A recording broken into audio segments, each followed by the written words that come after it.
विस्तारक श्री हित मर्म सरायक नाद कुल भूषण श्री दामोदर दास जी महाराज श्री सेवक जू महाराज की जय हो।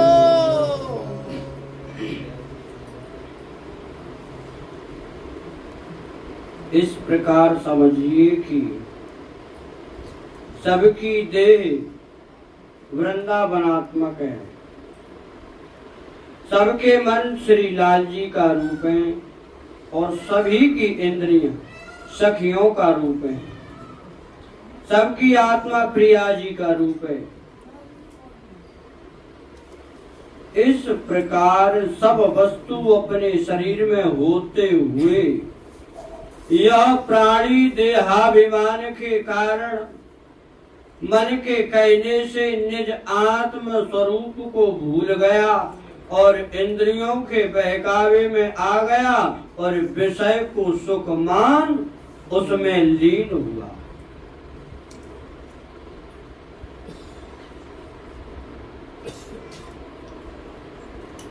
जिसका फल यह हुआ है कि इसी प्रकार सारा जगत देहाभिमानी होकर कर्म और काल के अधीन होगा। इसलिए मैं मेरी माया में बंधे सब जीव भ्रम रहे हैं और इस भ्रमण से छूटने का उपाय क्या है, उसे कृपा करके कहिए। तो कहते हैं कि इस आत्मा और मन की संधि में श्री हित अली जी है। जो कोई इनकी शरण में आवेगा वही अपने निज आत्म स्वरूप को जानेगा। हित प्रेम एक ही वस्तु है, हित और प्रेम एक ही वस्तु है। बिना शुद्ध प्रेम के आत्मा की प्राप्ति नहीं होती है। यही बात कई प्रकार से बार बार समझाई है कि भोग में विश्व का समग्रीभूत जो आनंद है वह प्रिया जी का रूप है। इस आनंद रूपी रस के रसिक भोक्ता श्री मोहन लाल जी और हित दोनों के मिलन में सुख रूप है। यही परम उदार श्री हित सजनी जी है। यही बात श्री सेवक वाणी जी में बताई है कि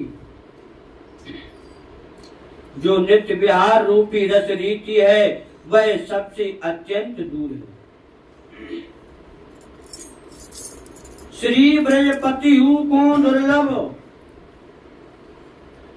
श्रीपति ब्रजपति को दुर्लभ, इनत कौन बड़ो अधिकारी, निगम ब्रह्म पर से नहीं।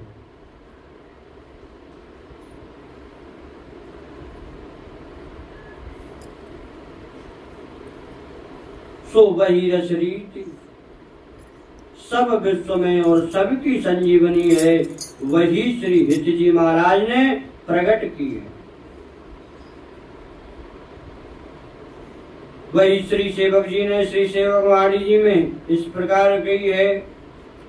लता भवन सुख शीतल छाह, श्री हरिवंश रहत नित जहां, तहां नभे भगवान की जब जब होत धर्म की हानि, तब तब तन धरी प्रगट त्यानी, जानी और दूजो जो रस रीति सबन ते दूरी, सो सब विश्व रही भरपूरी, मोरी सजीवन कहीं गई, चिदानंद हित सूर्य लो सकल विश्व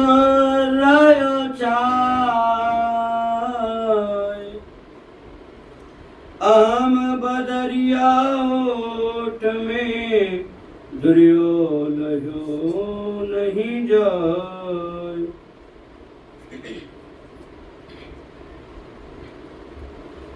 वह अपनी में सो बंधो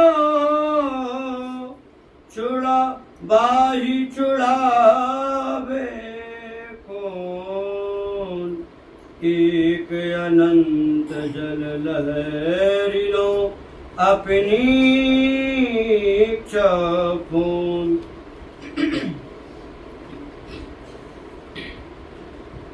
सर्वविलासी आपु हरि सर्वशक्ति सब ठौर। माया को नाम है जुबा बिन दिसे और। सब में वह सर्व में वर्णत वेद पुराण। ताई को दृष्टांत सो कहत कयो जो प्रमाण।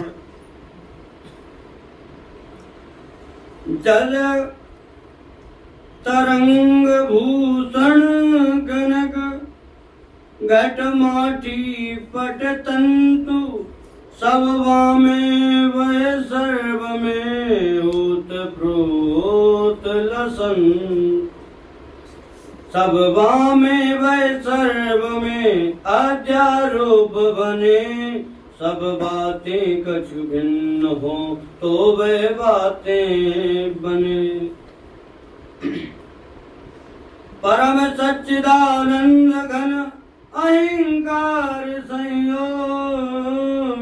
ब्रह्मत त्रिलोकी कर्म बस जगत लुगाई लो। अहम भाव जब ही मिट्यो छुट्यो देह अभिमान। आदि हो तो सोई रहो एक अद्वय विज्ञान।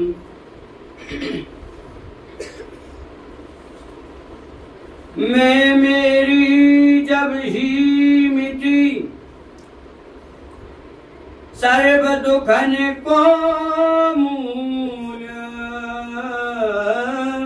जाकी ताकी रही बिलसन सब अनुकूल। देह आत्मा भिन्न करी देह ममत छुड़ाए। भयो आत्मा आप जब तब सब एक ही भाई। एक ही रस अनंत ही त्यों रस एक अनंत। रस ना भाव अनंत सो रस अनंत विलसन। सब अनंत अनंत के नाम रूप रस भाई। अंत क्यों बायो नहीं मगन भय गुण गाय। प्रमाण श्री से भगवान जी। जन्म कर्म गुण रूप अपार। बाड़े कथा कहत विस्तार।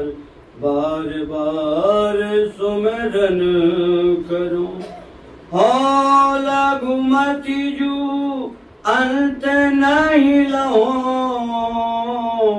बोधि प्रमाण कछु कति कहूँ। रहो शरण हरिवंश। हित चित आनंद रूपी वस्तु सूर्य के समान सब विश्व में प्रकाशित है।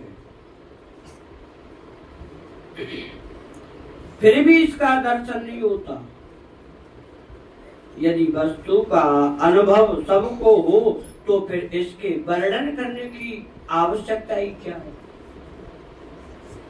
इसलिए कहा है जो रस रीति सबन ते दूरी। अनुभव न होने का कारण अहंकार रूपी बादल का आवरण है। इस अहंकार की ओट होने से ही वस्तु का स्वरूप नहीं दिख रहा है। अतः इसी अहंकार की निवृत्ति के लिए ही शास्त्र और गुरु की आवश्यकता है। जो अपने आप ही अपने में से बंधा है उसे दूसरा कौन छुड़ा सकता है। क्योंकि आप ही अपने आप को भूल जाए,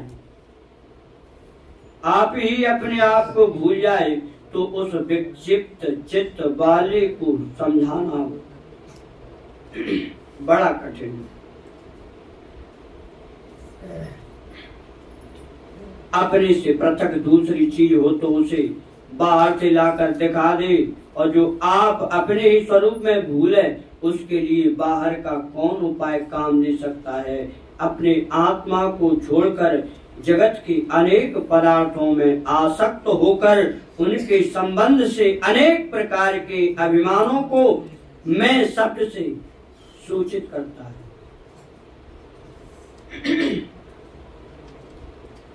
इस प्रकार अपने स्वरूप को भूलता है। जैसे एक ही जल से अनंत लहर रूप हो जाता है, जैसे एक ही जल से अनंत लहर रूप हो जाता है,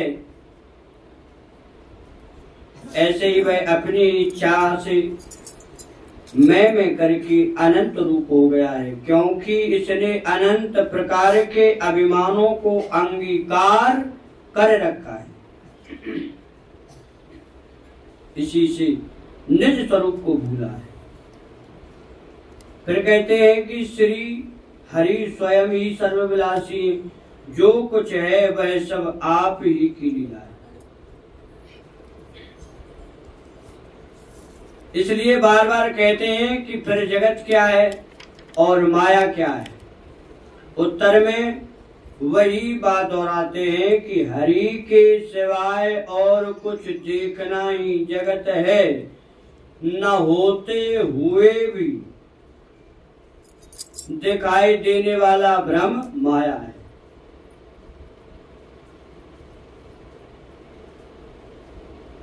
हरि के सिवाय और कुछ देखना ही जगत है और न होते हुए दिखाई देने वाला भ्रम माया है।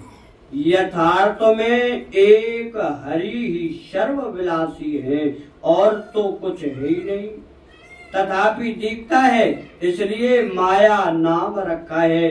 इसी से सब वेद और पुराणों में यह कहा है कि सब उसमें है और वह सब में है। उसी के प्रमाण में दृष्टांत कहे गए हैं। एक दृष्टांत जल और तरंग है,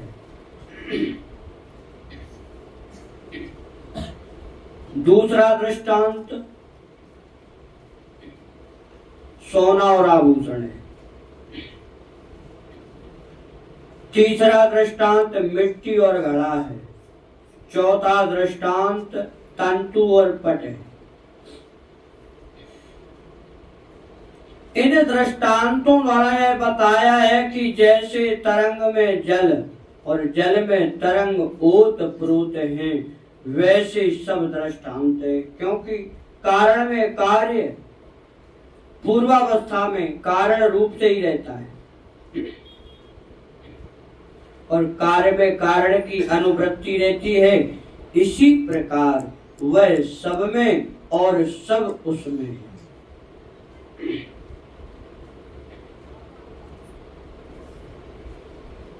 अर्थात वस्तु रूप श्री हित ही सब जगह ओत प्रोत है।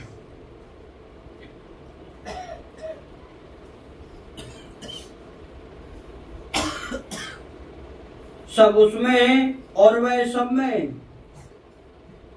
सब उसमें है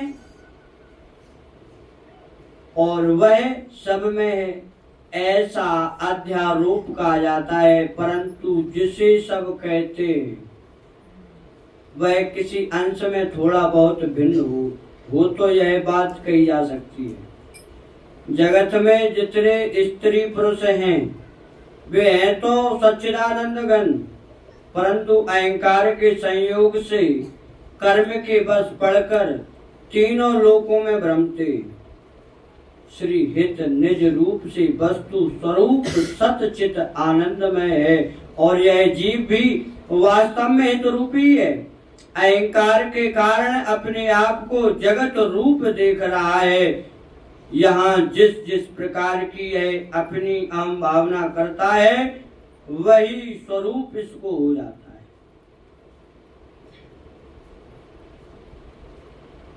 इसी तरह शरीर से कर्म और कर्म से शरीर, यह पुनरावृत्ति का चक्कर लग जाता है। स्वरूप को जानने पर न कर्म ही रहता है न शरीर ही। जब अयम भाव मिटने से देह में अभिमान नहीं रहा तो क्या रहा, इससे समझा रहे हैं कि जो पहले था वही रह गया।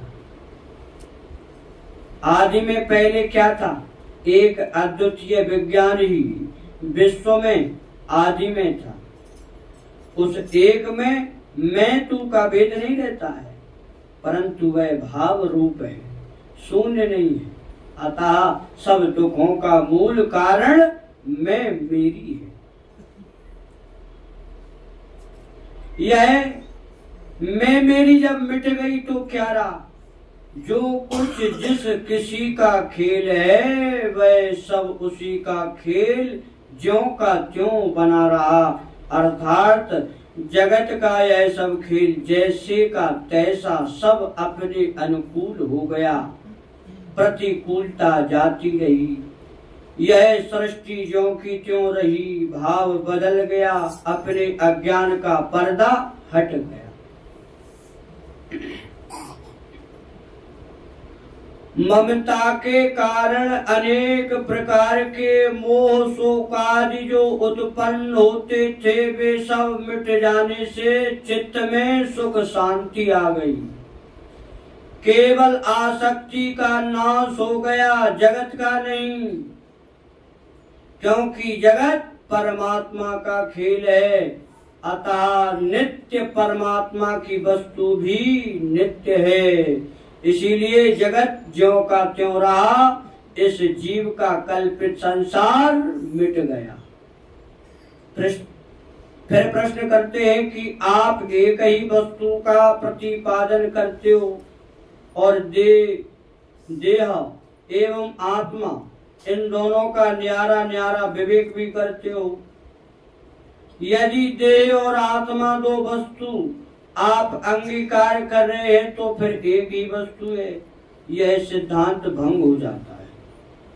इसका स्पष्टीकरण इस प्रकार करते हैं कि देह और आत्मा का न्यारा न्यारा विवेक करके देह से ममत्व छुड़ाया है। जब देह का ममत्व छूट गया तभी आत्म रूप में स्थिति हुई, उसी क्षण एक रूपता हो गई। तत्पश्चात एक ही वस्तु रह जाती है।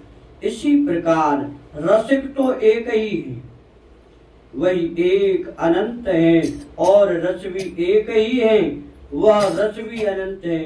उसी अनंत रस को रसना अनंत भावों से विलसती है, अर्थात वर्णन करती है। भाव यही है कि वस्तु एक है और एक ही अनंत रूप है। बोलिए श्री राधा वल्लभ लाल की जय।